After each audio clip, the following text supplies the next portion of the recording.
What's up guys, welcome back to my channel. I literally have not uploaded in such a long time and I feel like I owe you guys a life update. So literally the last time I was uploading regularly was I think like my second year at Mount View, and I did actually film my third year at Mount View, but I didn't upload any of the footage. Third year at drama school is like the big year. It's the year where you hopefully get signed with an agent, you do all your big public third year shows, and it's like the biggest year that counts towards your degree. So there's so much that goes on in third year, and combine that with COVID, having shows cancelled, it honestly was such a nightmare. By the way, this is not a reflection on Mount View whatsoever, this is literally just the times that we're in. So my first third year show got completely postponed for 7 months. We were rehearsing it on Zoom for months in our bedrooms by ourselves. It was absolutely horrendous, I can't lie. Then after the last lockdown ended in February, we went back to Mount View, we did our first show. Then our second show for third year, I got cast as one of the lead roles, which is really exciting. However, because our first one had been pushed back so long,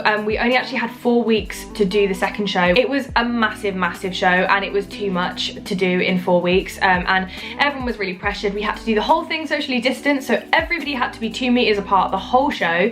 If you were singing or playing an instrument, you had to be 3 meters apart from someone. During tech, we were measured in terms of spacing, which took up so much time. I went on feeling like I wasn't ready and I didn't feel like I did a very good job, so that was a bit of a hard time mentally for me. And then we did our last Edges show, which I was loving, and that unfortunately got cancelled because of COVID. We were literally just 1 day away from doing our first performance and one of the lead roles got COVID. Yeah, it was a bit of a difficult time. The whole process of signing with an agent and finding an agent, I'll probably do a separate video on because it's a lot to explain right now. But luckily, I had just signed with my agency, Narrow Road, just before the last third year show got cancelled. So we literally finished Mount View when the show got cancelled, so it was kind of like a really weird cut-off point straight away. And I was like, well, I need to get a job, I need to start earning money. So then I started working for an events company. I worked at a festival called Carfest. I was Curtis and AJ Pritchard's producer, which was such a fun job. We had so much fun. I got to know the guys really well. Loveliest people you will ever meet. I had the most insane experience of my life. Met McFly, met James Blunt, met Rick Astley, literally met everyone. I then went through another struggle with my mental health because I come on such a high after the summer with Carfest, and then I was like not really getting any auditions through. It's also really difficult to compare yourself to all your friends that you graduated with as well. If loads of people are getting auditions and you're not, it feels really horrendous. So I was trying to find lots of different work. I was doing lots of music teaching and audition sessions online, jobs for a temping agency. I also got a job at my local pub, so I was doing loads of bits and bobs. And then came along an audition that I thought was perfect for me. So my first question is, how did you find the Footloose tour? So that kind of like gives away what I'm just about to say, but essentially this audition came along and I saw it on Spotlight, which is essentially the actors version of LinkedIn. I saw on Spotlight an audition for the UK and international tour of Footloose the musical. For Ariel, the lead character, had to be a strong dancer, strong singer, and had to ideally play piano, flute and clarinet. So I emailed my agent and I was like, this would be perfect for me, could you possibly put me forward? Literally 2 seconds later, I get an audition through for Footloose, and then my agent then comes back to me and he was like, oh, how weird, I just put you up for it. Somebody said, what was the audition process like? Was it through your agent or open audition? So it was through my agent. My agent got me the casting. It's also quite important to mention that this tour was supposed to happen 2 years ago, but because of COVID, it got postponed and pushed back and pushed back. So it was actually cast and set in stone 2 years ago. A couple of the actors had to drop out when they announced the new dates for it in 2022. So that is actually why the audition came up for Ariel. So we had 2 rounds. My first round, I had to sing 2 songs. So one of them I had to accompany myself on an instrument, so I chose piano. I sang Safer from First Date, and then you had to just stand and sing a song, so I gave the accompaniment to the pianist that they had, so I sang Lamest Place in the World from 13 the musical. And then I had to prepare a short piece on my flute and clarinet as well. I just need to give a bit of context to this first audition because I had not been to an audition in 4 months. I was really nervous because obviously it was such a big job, such a big role, and I was like, I don't know what I'm doing, and there were so many aspects to the audition. I think also because our third year was so heavily affected by COVID, like we never had a live audience, it was all just filmed and put online. I never had any affirmation that I was good as an actor, and I know that sounds really weird to say, like I don't want people to be like, oh, you're so good, but like I genuinely just didn't even even know if what I was doing was right. I actually almost didn't go. I had a bit of a wobble on my journey there. I was worried I was going to be late. I was like running for a train and I spilled something down me, and I'd completely forgotten to like tape the music together, and I was having a whole mess. Everyone was messaging me saying good luck, and I just wasn't replying to any of them. And my mum actually said afterwards, she was like, I knew something was wrong because you weren't replying to my messages. But then I was waiting on the platform at London Bridge for my next train to get me to audition. Somebody on the platform literally just came up to me and started talking to me, and he was asking what I was doing that day. And so I told him that I had an audition, and he was so lovely. He was like, oh, I can just feel it in the air, you're gonna do really well. He was like, there's no point stressing, like I'm sure you're amazing. And I don't know what it was, like just a complete stranger saying to you, you're gonna be great, it's gonna be fine. It just really calmed me down. This sounds really silly, but like I actually feel like he was my guardian angel, and he was like meant to be there, because then I was like, oh my god, it's gonna be fine. And then I went into the audition, and to be fair, I did think the first round went really well, so I was like hoping. And then they said after the audition, they were like, you'll find out probably early next week. Then I went straight off to a waitressing shift after my audition, an actor's life. Literally, I was getting on the bus after my shift, and I get an email straight through on the same day that I've got a recall, and I was like, what? So then the recall was the next week. I had to play 2 songs from the musical on the piano. Then we had to play again our pieces on flute and clarinet. I actually changed both my pieces, which was quite a bold move to do. I think most people kept theirs the same because there wasn't enough time to learn, but I did not like my pieces for the first round, so I was like, I'm just going to change them and do different ones. So I did completely different ones on flute and clarinet, and that was off by heart. I had to sing Almost Paradise, and that's Ariel's little love duet with Ren. And then I had a scene to learn, so that was quite a lot of components, like 5 components to that recall, so it was quite a big thing. I went in, I was so nervous again, and there was so many girls. I was absolutely terrified. We also had a dance call in the morning, forgot to say that. I've done lots of dance throughout my life. I was in loads of performing arts schools, but I'm not a technical dancer. I haven't done it for my whole life. We went in, we did the choreography, and I thought I messed it up. I didn't think it went very well at all, because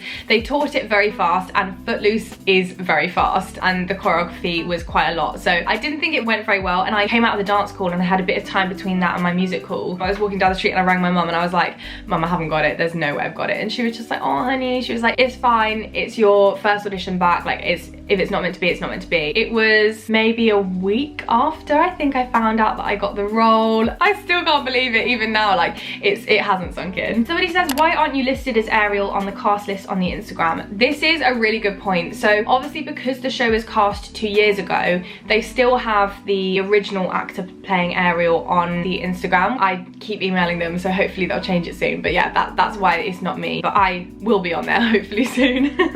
Will you be saying hi to people after the shows? I'm coming to Southampton and would love to meet you. Oh, that's so sweet. Well, I can't wait to see you. I have no idea. I don't know what it's going to be like with COVID next year. So we are currently in rehearsals now. It is so fun. I literally cannot wait for you guys to see the show. Genuinely, I am so excited. I have to pinch myself all the time. So we get Christmas Eve, Christmas Day and Boxing Day off, and that's it. And then we're back on the 27th. And then we go into Tech in January. We fly out to Zurich and we do a little tour around Switzerland for January.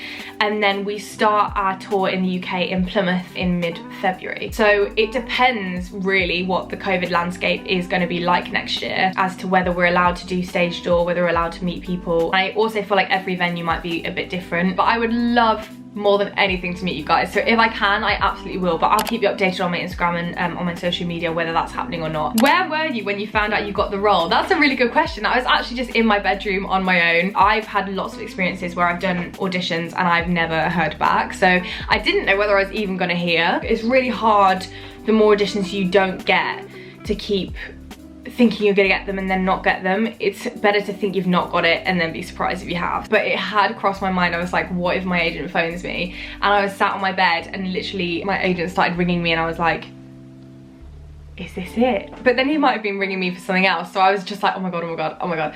And yeah, he rang me and told me, and he was on the phone for ages. He was like talking through all the technicalities, and I was like, I just want to tell all my family.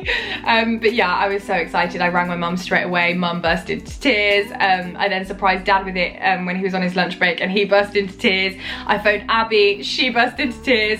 This is actually a little video of me telling Abby. It was so cute. I literally FaceTimed her. She was in, I think, TK Maxx. This is the only footage I have of actually the day that I found out, but yeah, I was so shocked. What is it like working in a professional environment? It's very similar and very different to what I experienced at Mount View. Obviously my whole third year was completely different because of COVID, so I never really got a sense of what it's like working professionally in like a normal environment. But as a graduate, I was really worried that I just would not have a clue what was going on, and to be fair, I don't, but like there are lots of really experienced people in the cast who have done so many jobs before, so it's really nice to be able to ask them all the questions about everything. There are so many things that I had no idea about to do with like equity and all the actors' technical things and contracts, and I just didn't know anything really. I also had a really weird moment when I got my first payment through for rehearsals. I just had to like stop for like 5 minutes, and I was like, oh my god, because I'm doing my dream job and I've literally dreamed of doing this since I was age 6. And what's weird about acting is like I've always been in clubs and shows and performances, and I've done it for fun, and like at Mount View I've like paid to do it. I'm paying to do what I love, and now I'm getting paid. Like they're paying me to do what I love. Like it was really surreal, and actually I never realized that that would be a big moment. We rehearsed for a month with 3 days off, and then we are straight into touring for 8 months. 1 day off a week to travel to the next location. When I tell you guys I'm gonna be really tired after this, I'm not lying. I mean, I'm tired now. I'm already tired. Are you nervous for your first performance as a graduate? Congrats, by the way. Thank you so much. I am really nervous. What's really nice now, I mean, maybe not right now because things with COVID are pretty bad at the moment, but like when we first started rehearsals a couple of weeks ago, I was like going out for drinks with everyone and I was being really social. But I feel like when I hit the tour, I'm literally going to become a hermit and no one's gonna see me, because as my first professional job, I really want to make a good impression. And this isn't me trying to like brag in any way, but I'm literally the lead role and I'm doing so much and I feel so much pressure to get it right. I'm nervous for everyone to see me because my family and friends haven't seen me perform live for 4 years, because obviously our third year was online shows. I just need to trust that they chose me for a reason and that I am good enough for the role. So what instruments will you be playing in the show? So it is actually an actor-musician version of the musical. Not many people know this, but I think it will be a really good surprise when they come and they see all the instruments. So I'm actually only playing piano in the show, even though I auditioned with flute and clarinet as well. How did drama school help prepare you for the industry? So it did massively in some ways and it didn't massively in some ways. I left feeling very unprepared, and that's no reflection on Mount View, but it's just because my final year was so different, and obviously the complete landscape of the whole world has changed economically, financially, socially, culturally, like everything has changed. But we did have industry lessons all the way throughout our second year. So they're all the questions that I have been asked. I hope that gives you guys a sense of where I've been, what's been happening and what's happening now. As I mentioned, I'm hopefully going to vlog a few rehearsals and I'm definitely going to be vlogging the tour, so I cannot wait to keep you guys updated with what's going on. I don't think I'm going to be uploading every week, but I will absolutely keep this channel alive and film and upload content when I can. Make sure you have your post notifications turned on so when I do upload, you do know. Make sure to go and follow our Footloose social media as well. I know I'm doing a couple of Instagram takeovers sometimes, and we've also got a TikTok. Keep up to date with what we're doing. And if you guys have any more questions, just like put them in the comments below. I have also put the link in the description below for the website where you can purchase tickets. You can see all of the different locations that we are performing at, and you can purchase tickets if we're going to somewhere near you. I would absolutely love to see as many of you there as possible. And also, if you are coming, let me know in the comments. Thank you guys so much for sticking with me as well after I've been gone for so long. Thank you guys so much for watching, and I will see you soon. Bye.